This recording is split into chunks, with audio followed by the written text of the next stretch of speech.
from there. You feel me? So it's like a lot of artists like Busta Rhymes does that shit really good. Where Nigga, what? He'll rap away. Say he'll end the verse or the bar, and then with that one word that he ended the bar with, boom, he'll use that same word to kind of switch the flow up, or use the word again, and then have a whole different cadence. Like Busta Rhymes just so totally revamped his whole image and his whole character this year, in the past 2 years, my nigga, and just his rollout for his last project, the Extinction shit, Wrath of God 2. Yeah. Oh my God, nigga, from the Drink Champs interview, you seen that? ODB stories.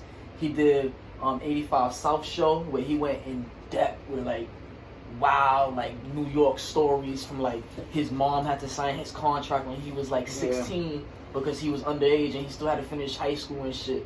And then when he was in high school, that's when he battled Hove and shit. So think like he had to go to high school to meet him. You feel me? Like it's funny, man. It's a small world, man. You'd be surprised. You grow up with a lot of people that even now, there's people in our circle that I feel like everybody's journey is different. Like you never know. Like you're gonna get older and you're gonna see people blow up that you're gonna be like, damn. Like Cardi B, for example, she went to Renaissance.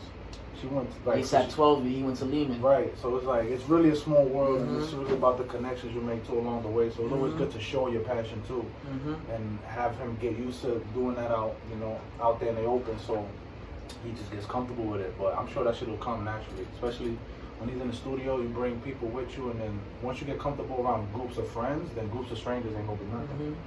Cause they don't know you, so they ain't never heard that. You feel me? For them, it's gonna be like, yo, this nigga can rap. Like that's how they just gonna see it. They're not gonna see it like your friends, how they saw you go through the process. And even then, they're not gonna, if they're your friends, they're not gonna judge you. They're gonna sit there and watch you go through that process and see you get better. Facts. That's facts. That's one reason why niggas is not even focused on albums or projects or EPs or none of that. We just steadily building a catalog only because we don't know how far this corona shit is gonna take place and shows and shit. So that's why, like, this year specifically, I told you before, I want to like focus on podcasts and interviews. You feel me? That way he could tell his story before niggas touch the stage and shit. Whether that's the process niggas have to go through, then we let it work for our benefit, because we are in the digital age where podcasting is a thing. You feel me? There's so many local podcasts now. You feel me? You get on the right one, that shit, it's different. Podcast is the new radio.